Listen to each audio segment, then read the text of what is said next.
உள்ளங்களுக்கு வணக்கம். இன்று ஒரு கதையுடன் தான் உங்களை சந்திக்க வந்துள்ளேன். ஒரு நபர் தினமும் ஒரு பாட்டியிடம் ஆரஞ்சு பழம் வாங்குவது வழக்கம். அவர் பழத்தை எடை போட்டு வாங்கிய பின்பு அதில் ஒரு பழத்தை எடுத்து சாப்பிட்டு பார்ப்பார். பார்த்தவுடன் அது புளிப்பாக இருப்பதாக கூறி அந்த பழத்தினை அந்த பாட்டியிடம் கொடுத்து சாப்பிடும்படி புகார் கூறுவார். அந்த பாட்டியும் பழத்தை சாப்பிட்டு பார்த்துவிட்டு இனிப்பாக தானே இருக்கிறது என்று கூறுவார்கள்.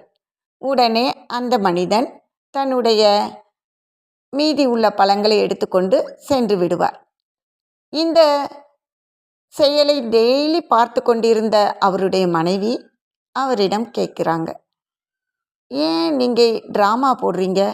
அந்த அம்மா கொடுக்குற பழமெல்லாம் நல்லா இனிப்பாக தானே இருக்குது, அப்புறம் ஏன் அது புளிக்குதுன்னு சொல்லி அந்த அம்மா கிட்ட அந்த பழத்தை கொடுக்குறீங்க அப்படின்னு கேட்குறா. அப்போ தான் அந்த மனிதர் சிரித்து கொண்டே கூறுகிறார், அந்த அம்மா டெய்லி ஆரஞ்சு பழம்தான் விற்கிறாங்க, ஆனால் அந்த பழத்தில் ஒன்றும் கூட அவங்க எடுத்து சாப்பிட மாட்டாங்க.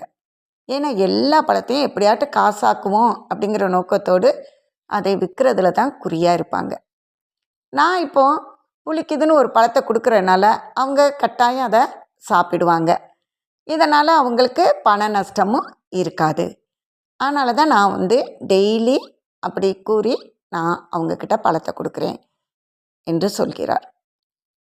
இந்த நாடகத்தை டெய்லி பக்கத்தில் இருந்து காய்கறி விற்கும் அம்மா பார்த்து கொண்டு தான் இருக்கிறார்கள். அவர்கள் அந்த பாட்டியை பார்த்து கேட்குறாங்க, இந்த ஆள் டெய்லி உங்களை பழத்தை வாங்கிட்டு குறை சொல்லிட்டு தான் போகிறாரு, ஆனால் நீங்கள் டெய்லி அவருக்கு எடை கூட தான் போட்டு கொடுக்குறீங்க, ஏன் அப்படின்னு கேட்குறாப்புல. அப்போ தான் அந்த அம்மா புன்னகைத்து கொண்டே சொல்கிறாங்க, அவர் என்னை எப்படியாவது அந்த பழத்தை சாப்பிட வைக்கணுங்கிறக்காக தான் என்கிட்ட குறை சொல்லி அந்த பழத்தை கொடுத்துட்டு போகிறாரு. இது எனக்கு தெரியாதுன்னே நினச்சிக்கிட்டு இருக்காரு. எனக்கு அவர் செய்யும் செயல் நல்லா தெரியும்.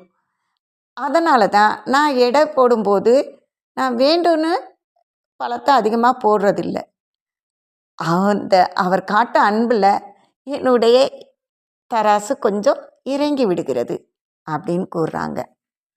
இந்த கதையை கேட்கும்போது உங்களுக்குள்ளும் அன்பு ஊற்றெடுக்கும் அல்லவா? நம் திருவள்ளுவர் கூட தன் அன்புடைமை அதிகாரத்தில் அன்பிலார் எல்லாம் தமக்குரியர், அன்புடையார் என்பும் உரியர் பிறர்க்கு என்று பாடியுள்ளார். இதன் பொருள் என்ன தெரியுமா? அன்பு இல்லாதவர் எல்லா பொருட்களையும் தமக்கே உரிமையாக கொண்டு வாழ்வார். அன்பு உடையவர் தம் உடைமையையும் பிறர்க்கு உரிமையாக்கி வாழ்வர் என்கிறார் வள்ளுவர். அன்பு என்ற ஒன்றினாலேயே இந்த உலகம் இன்னும் அழியாமல் இருக்கிறது. சின்ன சின்ன அன்பில்தானே ஜீவன் இன்னும் இருக்கு என்ற வைரமுத்துவின் பாடல் வரிகள் தான் இப்போது என் நினைவில் வருகிறது.